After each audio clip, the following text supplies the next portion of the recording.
Hello friends, welcome back to our channel. तो आज हम पढ़ेंगे एक्सेलरेशन के बारे में। अभी एक्सेलरेशन क्या होता है?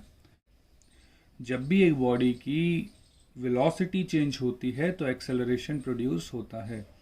जैसे कि हम लास्ट लेक्चर्स में भी पढ़ चुके हैं, वेलोसिटी जो थी वो वेक्टर क्वांटिटी थी। सिमिलरली एक्सेलरेशन भी एक वेक्टर क्वांटिटी है, वेक्टर क्वांटिटी।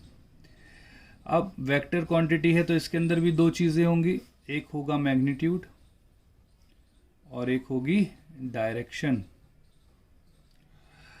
अगर मैग्नीट्यूड चेंज होगा तो भी एक्सेलरेशन चेंज होगी, अगर डायरेक्शन चेंज होगी तो भी एक्सेलरेशन चेंज होगी, राइट। तो वेक्टर का मतलब ये रहेगा। नाउ इसके ऊपर ज़्यादा डिटेल में बात हम सर्कुलर मोशन के रिगार्डिंग करेंगे, के टाइम पे करेंगे। अभी के लिए आपके लिए इतना काफ़ी रहेगा, right. Now it is defined, अगर हम डेफिनेशन देखें तो it is defined as the rate of change of velocity. तो जब भी rate of change of velocity मतलब वेलोसिटी चेंज होगी, रेट मतलब टाइम के रिस्पेक्ट में, राइट। तो एक्सेलरेशन क्या हुआ? वेलोसिटी चेंज हुई जब टाइम चेंज हुआ। ये बड़ा चेंज है इसलिए डेल्टा, लास्ट क्लास में, लास्ट टू लास्ट लेक्चर में हमने बताया था कि delta v upon delta T होगा। तो इसको हम क्या कहेंगे? Average acceleration. नाउ एक्सेलरेशन की अब एसआई यूनिट तो हम देखते हैं कि वेलोसिटी की जो एसआई यूनिट होती है क्या वो मीटर पर सेकंड होती है। तो दोबारा इसमें सिर्फ टाइम से डिवाइड कर दिया तो मीटर पर सेकंड डिवाइडेड बाय सेकंड, तो क्या हो जाएगा? मीटर पर सेकंड स्क्वायर। सिमिलरली इसी तरीके से अगर ये टाइम पीरियड छोटा हो तो जैसे हमने देखा था स्पीड वेलोसिटी के केस में कि इंस्टेंटेनियस वेलोसिटी थी, इंस्टेंटेनियस स्पीड थी, तो सिमिलरली इंस्टेंटेनियस एक्सेलरेशन होती है। इंस्टेंटेनियस एक्सेलरेशन क्या कहती है? इंस्टेंटेनियस एक्सेलरेशन कहती है कि एक्सेलरेशन ऑफ द ऑब्जेक्ट जो होगा एक पर्टिकुलर इंस्टेंट के अंदर, एक छोटे टाइम पीरियड के अंदर जो एक्सेलरेशन होगा, एक छोटे टाइम पीरियड के अंदर जब वेलोसिटी चेंज होती है तो जो एक्सेलरेशन प्रोड्यूस होता है उसको इंस्टेंटेनियस एक्सेलरेशन कहते हैं। नाउ एक्सेलरेशन को हमने क्या लिखा? dv by dt। डी क्या मैंने स्मॉल चेंज बताया था, डेल्टा मैंने लास्ट क्लास में बड़ा चेंज बताया था, और डी स्मॉल टाइम के लिए चेंज। इसमें लिमिट भी आती है लेकिन लिमिट आप लोगों के लेवल की नहीं है। बेसिक एक्सेलरेशन तो रिलेटेड है, इंस्टेंटेनियस एक्सेलरेशन ही रिलेटेड नहीं है, राइट। ये 11th के टॉपिक्स में पढ़ाया जाता है, ये जस्ट रिलेट करने के लिए आपको बताया जा रहा है, राइट। तो acceleration is dv by dt, इस तरीके से समझाया जाता है। नाउ एक क्वेश्चन करते हैं। मान लीजिए एक ऑब्जेक्ट था जिसकी जो शुरुआत में वेलोसिटी थी, मैं v1 मान लेता हूं क्योंकि मैंने ऊपर एक्सेलरेशन को v2 माइनस वी1 अपॉन में t2 माइनस t1 बोला था।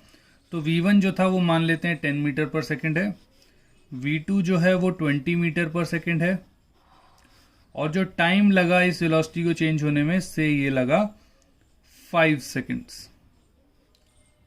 तो एक्सेलरेशन क्या हो जाएगा? v2 माइनस वी1 अपॉन में टाइम, तो v2 इज 20 माइनस 10 अपॉन में 5, तो कितना हो गया? 10 bye 5, 2 metre per second square. तो ये हमारी एक्सेलरेशन हो गई। सिमिलरली ज़रूरी थोड़ी है वेलोसिटी बढ़े, कम भी तो हो सकती है। तो से v1 अगर हमारा है 10 मीटर पर सेकेंड और v2 है 0, टाइम अगेन मैं सेम ले रहा हूँ 5 सेकेंड्स, राइट। तो अब एक्सेलरेशन क्या हो जाएगा? वापस से वही v2 minus V1 upon time. v2 कितना था? 0 माइनस 10 अपॉन में 5, तो कितना आ गया? -2 metre per second square. This means acceleration जो है वो पॉजिटिव भी हो सकती है और नेगेटिव भी। पॉजिटिव नेगेटिव मतलब डायरेक्शन बता रहा है, डायरेक्शन बता रहा है, तो एक्सेलरेशन क्या हो गई? एक एक्सेलरेशन एक वेक्टर क्वांटिटी जिसमें मैग्नीट्यूड भी है और डायरेक्शन भी है। तो डायरेक्शन बता रहा है कौन? डायरेक्शन बता रहा है कौन? पॉजिटिव और नेगेटिव साइन। मैग्नीट्यूड बता रहा है 2, ठीक है, और उसकी एसआई यूनिट है metre per second square, right.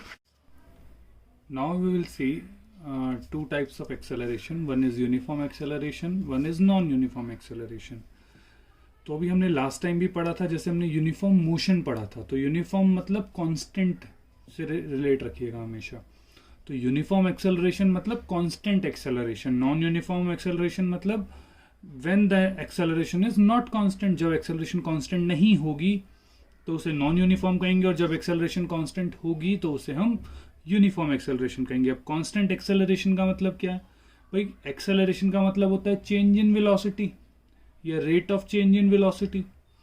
No uniform acceleration का मतलब जब जो rate of change of velocity है वो हमेशा कांस्टेंट रहेगा तो उसे यूनिफॉर्म एक्सेलरेशन कहेंगे। जैसे हर सेकंड में अगर 2 मीटर पर सेकंड की वेलोसिटी चेंज हो रही है तो 1 सेकंड बाद 2 मीटर पर सेकंड, 2 सेकंड बाद 4, 3 सेकंड बाद 6, तो ये हो गया यूनिफॉर्म एक्सेलरेशन। वहीं 1 सेकंड में 10 हो गई, अगले सेकंड में 5 हो गई, फिर अगले सेकंड में दोबारा 10 हो गई, तो ये वेलोसिटी चेंज हो रही है लेकिन अनइक्वली चेंज हो रही है, राइट।